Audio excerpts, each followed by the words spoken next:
Alors pour ce faire, vous voyez, je vais directement en bas dans la barre là, clic droit, modifier dans, ouvrir en tant qu'objet dynamique dans Photoshop. Donc voilà. Et à partir de là, maintenant, je vais travailler la colorimétrie. Pourquoi je viens dans Photoshop pour travailler la colorimétrie? C'est parce que vraiment, il y a des outils qui permettent d'être très très précis, de travailler zone par zone, et puis et d'avoir vraiment un contrôle sur l'image qui est total. Euh, donc maintenant, je vais attaquer la colorimétrie. La toute première chose que je fais, je commence toujours par faire une copie de ma photo, de manière à conserver celle-ci, travailler de manière non destructive en quelque sorte, ça c'est le but. On conserve toujours l'original et on bosse sur une copie. Alors je vais juste la renommer, on va essayer de travailler proprement. Je vais la renommer base. Voilà, donc à partir de là maintenant, je vais m'éclater en colorimétrie. Il y a plusieurs manières de travailler ça. Moi, j'utilise principalement deux outils. C'est la correction sélective et les courbes. Et après, j'utilise des manières différentes au niveau de la sélection. Je vais vous montrer un petit peu de quelle manière je sélectionne les zones à traiter. Et déjà, dans un premier temps, je pense que quand on parle de colorimétrie, il faut savoir déjà ce qu'on veut faire avant quoi que ce soit, avant de toucher à quelconque outil, qu'est-ce qu'on veut faire. Là, moi, tout de suite, il y a un truc qui me saute aux yeux, c'est que je me rappelle de cette scène, et c'est vrai que là, les arbres qu'on voit en haut, là, tout ça, là, ici, on a des teintes, vraiment, c'est jaune-vert, c'est un petit peu... c'est assez terne, on a vraiment perdu en peps, là, ici. Et moi, je voudrais refaire briller parce que j'avais vraiment la sensation, moi, que c'était beaucoup plus chaud, beaucoup plus cuivre que ça. Et puis, j'ai envie de retrouver ces couleurs automnales qu'il y avait sur l'instant et que j'ai un petit peu perdu là dans le fichier RAW. Alors, pour ce faire, là, vous vous doutez bien que c'est difficile là d'aller vraiment d'aller agir uniquement sur les feuilles. Eh bien non. Ça, c'est l'avantage de Photoshop, c'est qu'on peut vraiment travailler de manière très précise. Alors, comment je vais faire? Là, je vais d'abord travailler dans un premier temps sur la partie haute, là, les arbres, les branches et les feuilles du haut. Après, je m'attaquerai au reste, mais pour l'instant, les feuilles du haut. Comment je fais? Je vais tout simplement dans Sélection, plage de couleurs. Ah, attendez, pardon. Autant pour moi. On va déjà rentrer un petit peu dans l'image pour être précis. Donc, je refais donc Sélection, plage de couleurs. Et ici, donc, je me retrouve avec une pipette, là, automatiquement. Dans la fenêtre ici, donc on a la pipette pour faire la première prise de couleur, et après on peut rajouter encore ou soustraire des couleurs si on estime que on a sélectionné un petit peu trop et que c'était pas ce qu'on voulait. Donc pour l'instant je sélectionne ma première couleur, donc j'avais dit que c'était les feuilles là qui sont un petit peu jaunes là. Vous voyez, aussitôt que je clique sur la feuille jaune, il vient me créer une sélection ici. C'est comme un masque, en fait, là, c'est comme un masque, en fait. Là. Donc là, il m'a créé une sélection. On peut agir sur la tolérance. Mais moi, ce que je vais faire, parce que là, je sais que c'est hyper précis comme outil. Donc là, je sais que là où j'ai mis un coup de pipette, j'ai besoin d'aller chercher encore d'autres couleurs. Donc je vais aller sur le petit plus ici, la pipette plus, pour rajouter des couleurs à cette sélection.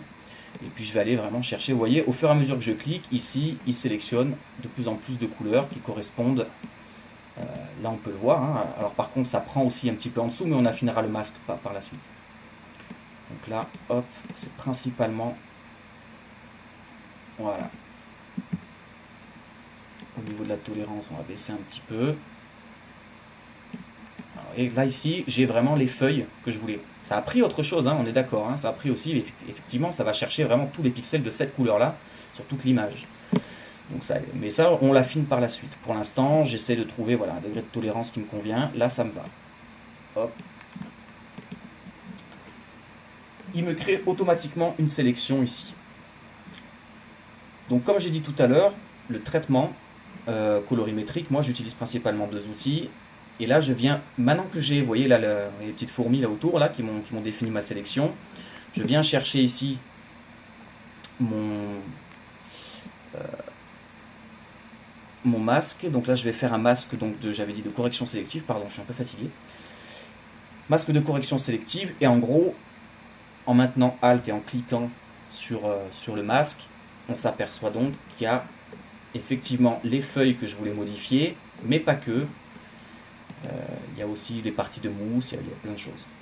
Donc là, ce que je vais faire, c'est qu'en fait, toutes les parties que je ne veux pas, là, je vais tout simplement venir peindre en noir, là, sur le masque, pour affiner la sélection. Alors j'ai pareil, on peut régler l'opacité, vous voyez, l'opacité, la taille. Donc là, je travaille avec un pinceau vraiment à 100%, par contre avec un dégradé maximum. Hop. Je viens supprimer la sélection que je veux pas. Toute cette partie en bas, je ne vais pas agir dessus, c'est surtout le haut qui m'intéresse.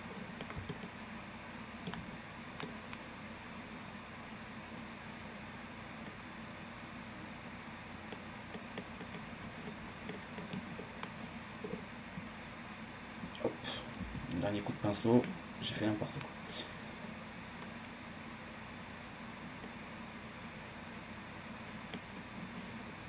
J'ai bossé toute la journée sur l'écran, je suis un peu fatigué. Voilà. Donc là, j'ai la sélection.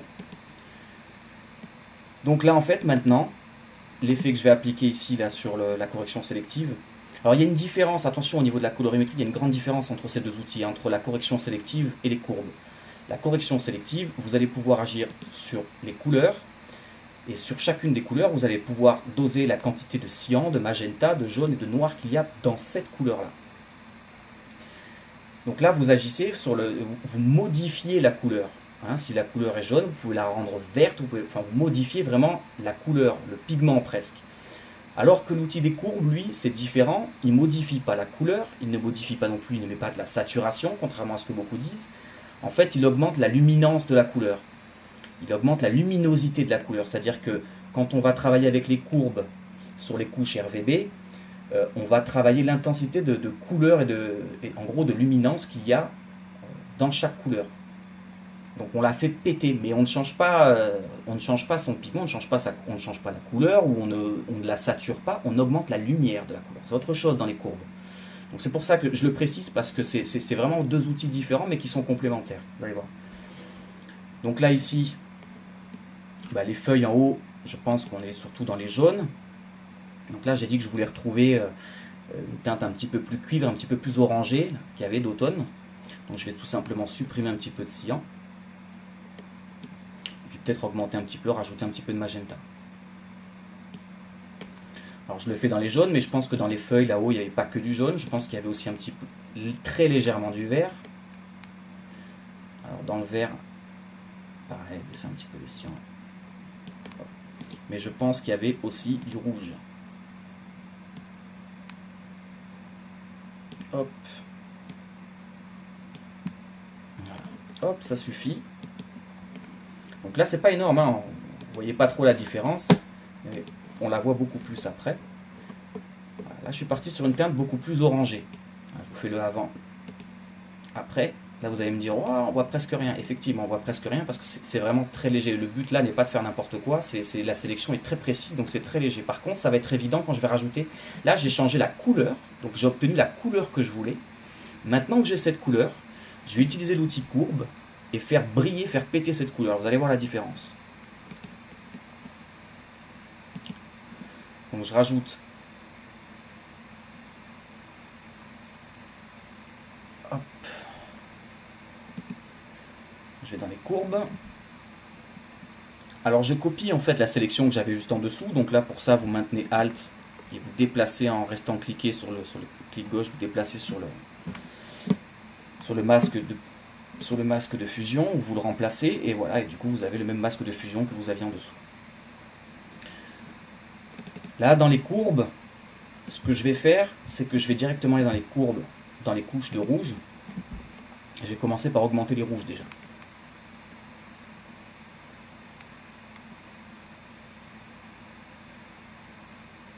Hop. Allez, un petit peu. Vous voyez déjà de suite la différence. Là, j'ai rajouté de la lumière dans la couleur que j'ai définie tout à l'heure. Ça change tout de suite la donne. Je vais diminuer un petit peu de bleu parce que je voudrais. Hop.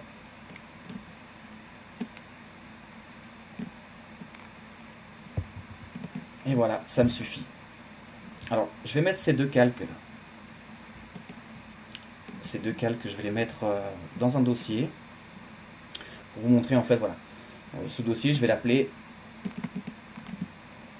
feuille du haut. C'est important d'à chaque fois tout renommer, vos calques, au fur et à mesure de votre progression, de bien nommer vos calques, parce que bon, là vous allez terminer, vous allez sortir votre image, tout ça, mais si vous devez revenir dessus 1 an ou 2 ans après, vous serez content de retrouver un fichier, un fichier après où tout est bien classé, vous n'avez pas à chercher dans tous les calques. Voilà. Donc là, cette fois-ci, par contre, c'est bien évident, vous voyez la différence. On a vraiment fait, et on a agi vraiment, vous voyez, de manière vraiment très très précise, uniquement sur les feuilles. J'ai pas agi sur les autres parties du bas, là j'ai vraiment agi uniquement sur les feuilles.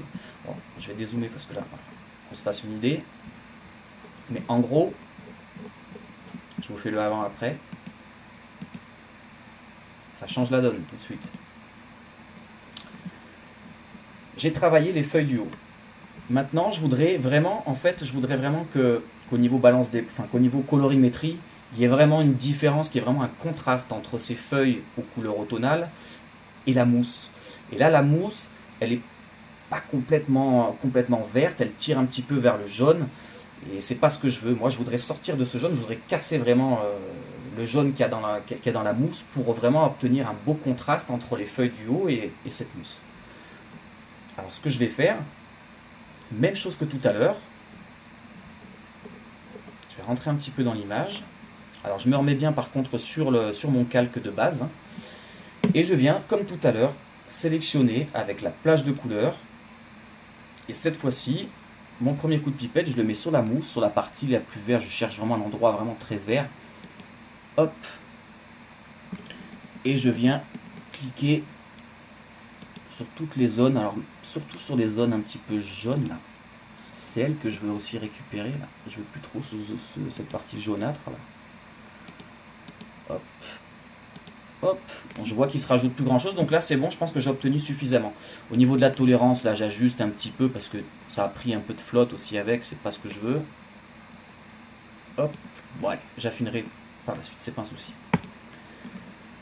Même chose que tout à l'heure, il me crée une sélection. Je vais chercher un masque.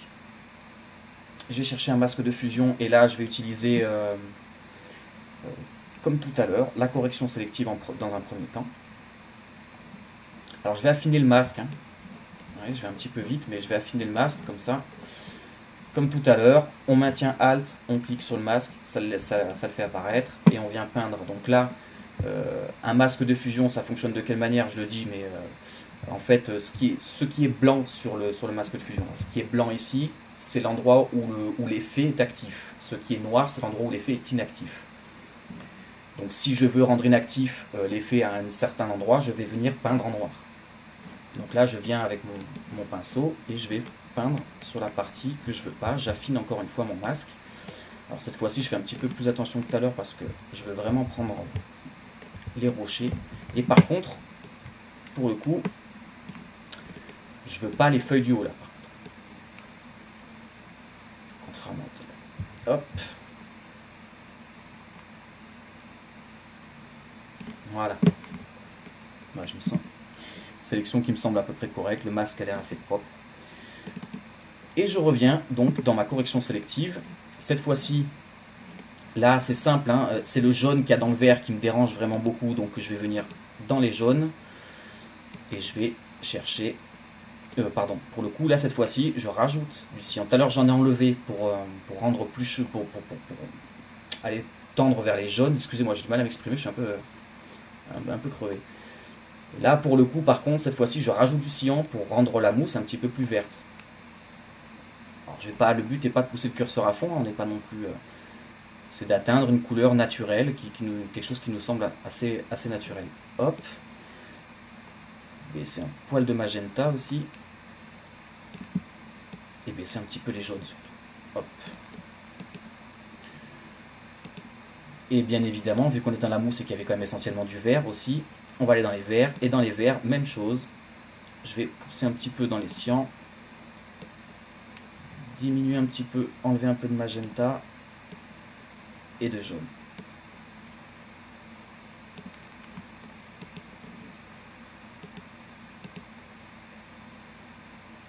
Voilà, donc encore une fois, c'est comme tout à l'heure, hein. Là, je suis encore à l'étape de la correction sélective, donc ça paraît pas, ça saute pas aux yeux la différence.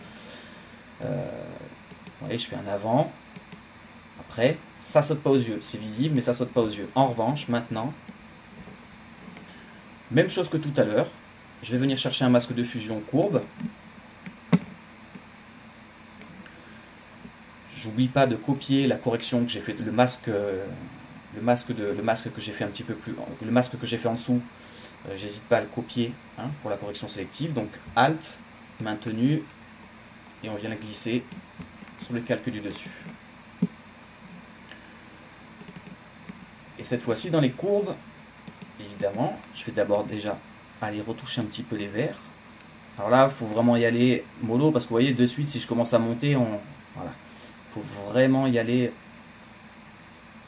par petite dose.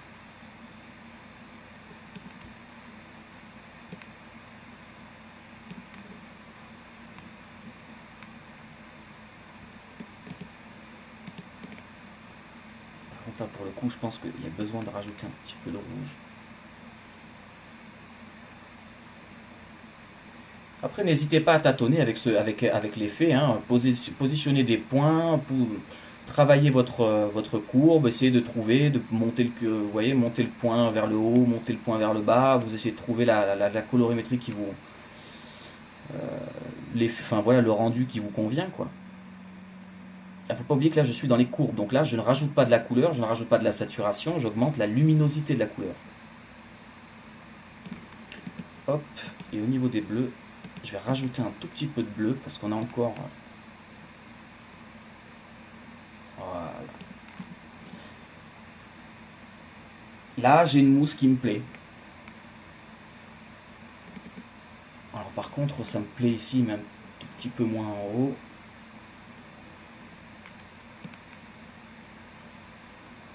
Après, c'est de l'ajustement, c'est vraiment... Là, pour le coup, ça va être en fonction de ce que vous recherchez.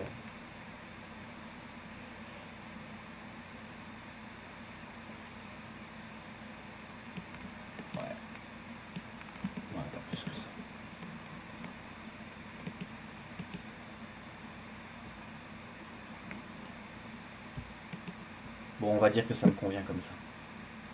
Hop, je fais un dossier que je renomme tout de suite mousse. Je vous fais un petit avant-après.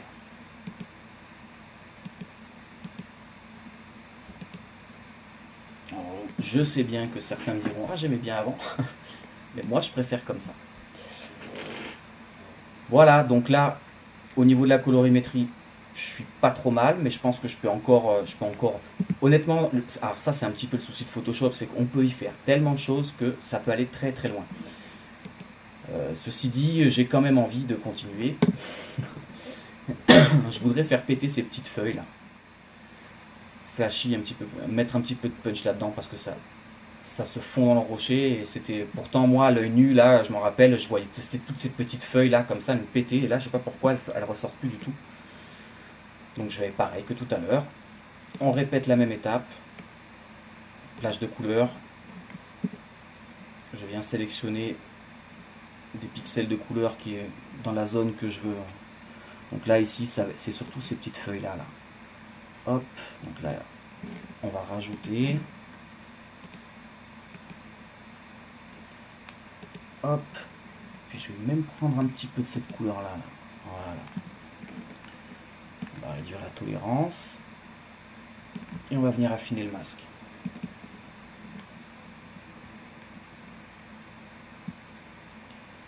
Toujours pareil, même process, correction sélective. Je vais affiner mon masque. Parce que là, pour le coup, ouais, il s'est pas trop mal débrouillé. Il m'a quand même bien sélectionné les petites feuilles. Alors bon, ça a pris autre chose, hein, mais bon, on va voir si c'est pas trop. Sinon, j'ajusterai encore par la suite, c'est pas grave. Donc là, je vais peindre sur les endroits que je veux surtout pas modifier. Hop.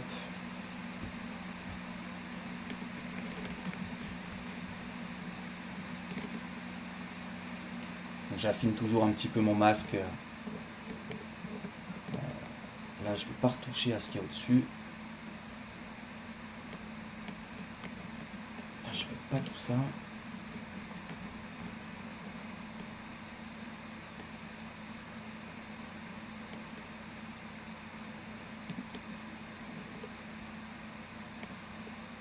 je pense que ça devrait faire. Encore une fois, c'est quelque chose où on peut passer vraiment beaucoup de temps. Si on veut être hyper précis, on peut passer un temps fou. Hein, Hop. Alors comme tout à l'heure, je vais enlever du cyan dans les jaunes.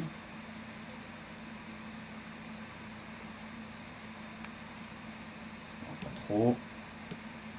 Par contre, je voudrais vraiment récupérer du magenta là.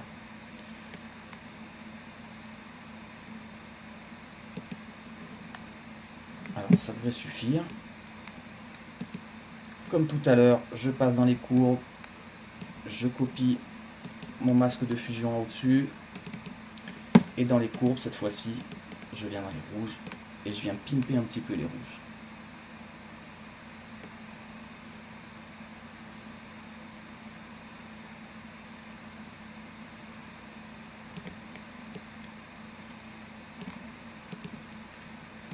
Je vais descendre légèrement les bleus.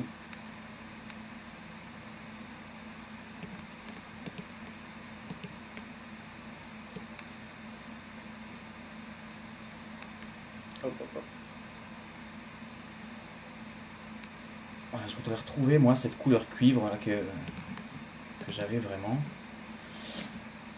Bon, je vais affiner un petit peu le masque très rapidement. Bon, après pour le tutoriel, je vous avoue que j'ai été un petit peu moins précis que la première fois que j'ai traité cette image.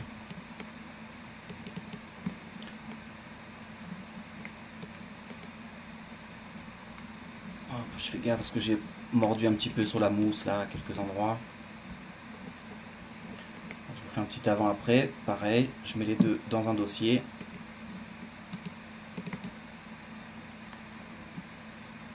Feuille rocher.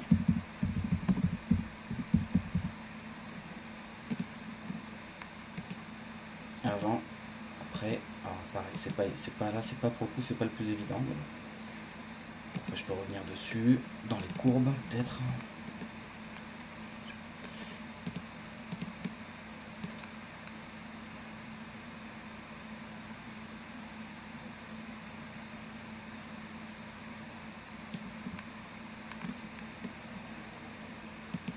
Ah, je suis pas trop mal. Je fais un petit avant-après, hop. Voilà, j'ai fait péter un petit peu uniquement les petites feuilles qui étaient là, les feuilles mortes là, qui donnent un petit peu de couleur quand même sur cette partie terne. Voilà. Donc là au niveau de la colorimétrie, je suis pas trop mal. Ça me convient.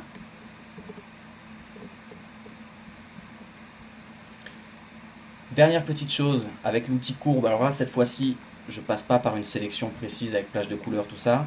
Je viens directement chercher mon outil courbe. Alors l'outil courbe, on peut directement placer, donc il faut savoir qu'à gauche, donc ici tout en bas dans le coin à gauche, ce sont les zones sombres, ce sont les tons sombres, et les tons clairs qui sont tout en haut, au milieu, donc les tons moyens. On peut directement placer des points dessus, et après venir bouger comme on veut, augmenter. Voilà. Personnellement, je préfère aller chercher, vous voyez ce petit outil là, qui est ici, là, à côté des RVB. Là. Et en fait, avec cet outil-là, vous allez venir à un endroit, chercher vraiment... Vous voyez, par exemple, voilà, moi je veux vraiment créer du contraste, descendre un petit peu les tons foncés dans cette zone-là pour augmenter encore un petit peu les contrastes. Donc je viens avec ma pipette directement dessus. Vous voyez, au fur et à mesure que je me déplace, ça trouve un point différent sur l'histogramme là. Donc là, moi, ce que je veux, c'est, hop, je veux un petit peu descendre, voilà, baisser un petit peu les tons sombres là, ici, et remonter les tons clairs légèrement là. Alors là, vous voyez, ça a appliqué un truc qui c'est pas forcément ce que je voulais partout. Donc là, j'ai rajouté un petit peu de contraste avec ma courbe, mais à des endroits où je ne voulais pas. Donc ce que je fais, toujours pareil, je viens peindre sur mon masque de fusion. Là, le masque est en blanc puisque l'effet est actif sur toute l'image. Moi, je viens peindre en noir dessus sur l'endroit où je ne veux pas que l'effet s'applique. Donc, principalement sur ce rocher qui était déjà très contrasté, donc je ne vais pas le recontraster encore plus.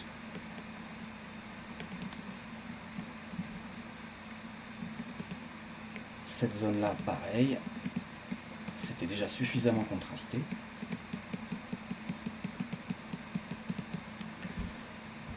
Voilà.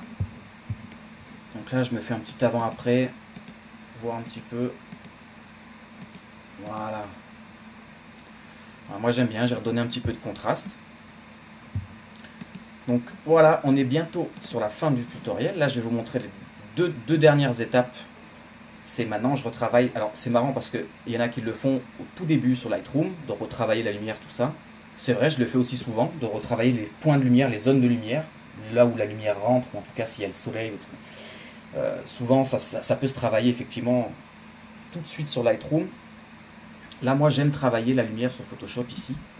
En fait, je procède de cette manière. En fait, je viens tout simplement, donc, pareil que tout à l'heure, les courbes, je viens chercher vraiment une zone assez neutre dans les tons moyens ici. Je vais augmenter un petit peu la luminosité. Hop, je m'arrête là. Je clique sur mon masque de fusion, CTRL-I pour l'inverser et le rendre inactif. Donc là, du coup, de blanc, il passe à noir. Et je vais venir avec un pinceau, pour y aller de manière progressive, je vais venir avec un pinceau à 50, rééclaircir la zone où rentrait la lumière. Alors bon, c'était un petit peu brumeux, mais c'est ici pardon, que la lumière rentrait. Donc hop. Ah pardon, je peins en noir, oui, effectivement. Donc X pour basculer du blanc au noir. Et je viens rééclaircir un petit peu cette zone-là. Uniquement la zone où la lumière rentrait, pas ailleurs. Alors là, j'ai rééclairci, j'ai redonné de la lumière. Et maintenant, j'aimerais donner un petit peu cet effet lumière chaude, un petit peu qui rentre comme ça. Alors là, j'ai une technique alors, qui est vraiment propre à moi-même. Donc ça, on adhère ou on n'adhère pas. Je crée un nouveau calque. Et en fait, je vais venir chercher dans les tonalités à peu près. Ouais, un peu plus dans les tonalités ici. Vous allez voir ce que je fais en fait. Je vais chercher une couleur chaude. Bon, après, je ne vais pas non plus chercher un rouge non plus. Mais vous voyez, dans mon nuancier ici, je suis dans des tons chauds, dans des oranges. Je viens dans des parties un petit peu beige, juste qui réchauffe un petit peu. Je mets un premier gros coup de pinceau. Voilà, pour le coup, je remets à 100%. Je mets un premier gros coup de pinceau à l'endroit où la lumière rentre. Voilà. Là, vous me direz, ah, c'est pas joli. Oui, tout à fait. Je reviens. Je prends une couleur légèrement, toujours sur la même gamme ici. Je viens chercher un petit peu plus clair. Je réduis le diamètre de mon pinceau. Hop, je remets un coup. Je reviens encore dessus. Je le fais toujours en 3 fois. Et là, je viens chercher du assez clair. Je réduis encore mon pinceau.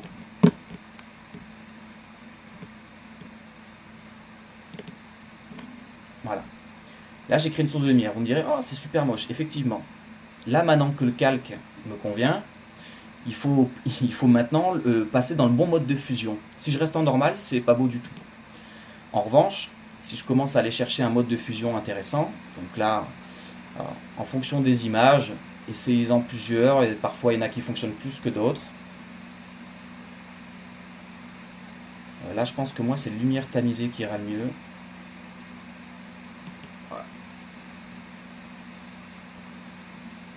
Juste un avant-après. En fait, pourquoi j'ai fait ça, c'est tout simplement parce que du coup, la lumière n'est plus simplement plus haute, elle est aussi un tout petit peu plus chaude que tout à l'heure. Ce dégradé que j'ai fait avec le pinceau, donc ce dégradé de 3 couleurs à l'endroit de la lumière, ce dégradé, il me sert après par la suite, du coup, à obtenir une teinte un petit peu chaude. Vous voyez, tout à l'heure, Ça reste super froid là ici au niveau des rochers. Là c'est très froid. Là tout de suite quand on fait ça, on rajoute une lumière un petit peu plus chaude, sans détériorer l'image, sans altérer non plus la réalité. On est vraiment dans quelque chose qui est voilà, dans un rendu qui est assez sympa. Donc après, l'opacité de ce calque là, vous pouvez toujours le régler, l'ajuster en fonction d'eux.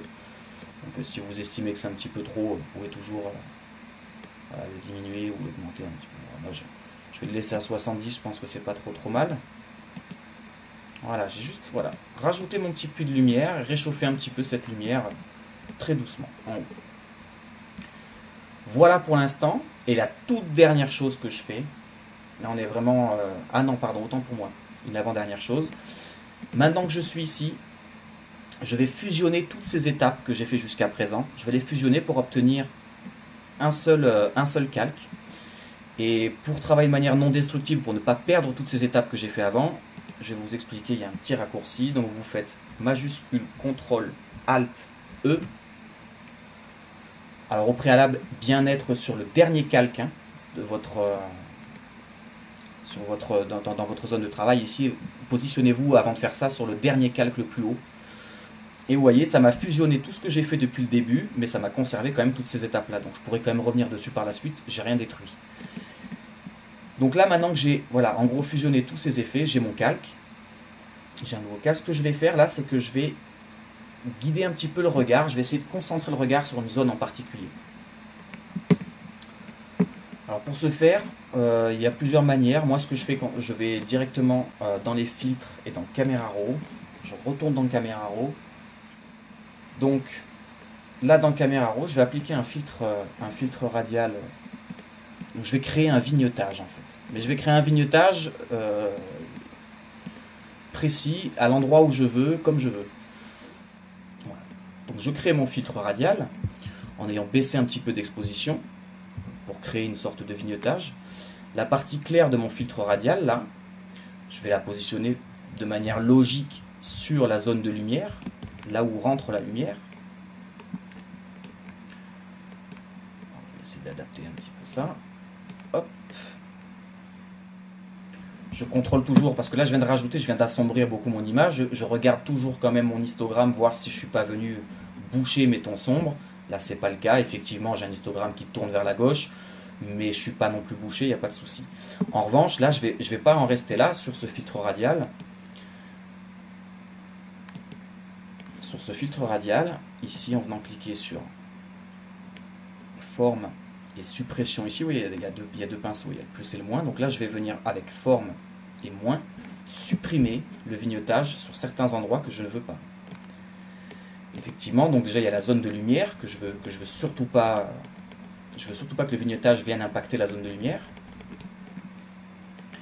Donc le flux, donc là je suis toujours sur un contour progressif à 100% avec mon pinceau. La taille en fonction de là où je l'adapte en fonction de là où j'applique. Et le flux, là je reste sur un flux de 9, c'est bien, attention de ne pas être trop brut parce que faut que ce soit quand même 9, jusqu'à 10, on travaille de manière progressive et douce, donc c'est cool. Et en fait voilà, le but du jeu là, c'est de guider le regard. Moi ce que je veux c'est que le regard il monte vers la zone lumineuse, il monte vers ici là, vers cette zone. Je veux que l'œil il parte d'ici et qu'il se dirige directement vers la zone de lumière. Donc je veux surtout pas que cette zone là soit bouchée. Le rocher aussi ici là, je vais le récupérer un petit peu. Je veux pas tout complètement boucher, je veux que ce vignetage il s'applique vraiment que sur certaines zones quoi. Pour donner un petit peu de, je sais pas, ça donne du relief à l'image je trouve. Hop, j'enlève un petit peu de vignetage sur les parties claires de l'eau là. Pas trop parce que sinon ça fait bizarre après.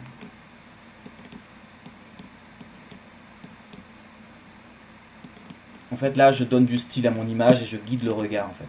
C'est pas nécessaire de passer par cette étape. J'aurais pu m'arrêter avant et ne pas faire cette étape de vignetage, mais j'aime bien parce que ça donne un petit peu de volume à l'image et j'aime beaucoup. Hop, je vais récupérer un petit peu sur le rocher, en fait récupérer, j'efface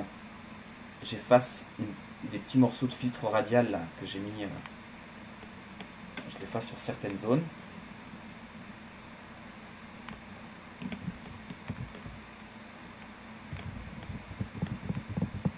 les parties où je veux que le regard se balade en fait, les parties où je veux pas que l'œil se pose, je les laisse, je laisse le vignetage, le côté un petit peu sombre, et j'accentue et je mets l'accent vraiment sur les endroits où je veux que le regard vienne se poser, quoi. Le chemin que l'œil va prendre pour lire l'image. Voilà. Je vais monter un tout petit peu, je profite que je suis sur caméra raw pour remonter un petit peu mes tons clairs, je vérifie à mon histogramme. Alors pour être sûr de savoir jusqu'où on va, de ne pas cramer, alors il y a l'histogramme en haut effectivement, mais vous pouvez aussi, quand vous êtes en maintenant le clic gauche sur le curseur, vous appuyez sur Alt, là ça apparaît donc un écran, votre photo passe en noir, en fait elle va vous indiquer au moment où ça va cramer, vous voyez, hop, la petite zone bleue qui vient s'installer, ça veut dire que là c'est la zone où je récupère, c'est la zone où ça commence un petit peu à cramer. C'est comme ça qu'on vient faire son point blanc d'ailleurs. On vient chercher juste le début, comme ça, le premier petit point bleu pour dire voilà, j'ai mon point blanc. Bon là je suis sur les tons clairs, mais je voulais juste récupérer un peu de ton clair pour récupérer de la lumière. En gros voilà. Voilà, donc là nous sommes à la fin du tutoriel. Voici le résultat avant et après.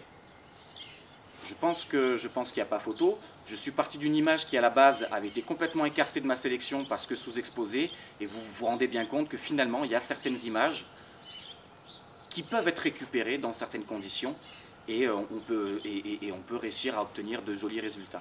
N'hésitez pas à me poser des questions sur certaines étapes qui vous ont un petit peu échappé ou des étapes que j'ai un petit peu survolées. Si vraiment ça vous intéresse, je pourrais refaire un petit tutoriel vraiment concentré sur certaines étapes où je pourrais éventuellement rentrer dans beaucoup plus de détails et ça sera peut-être plus clair pour vous. N'hésitez pas à me poser des questions, j'espère que ce tutoriel vous a plu et puis je vous dis à la prochaine. Allez, ciao!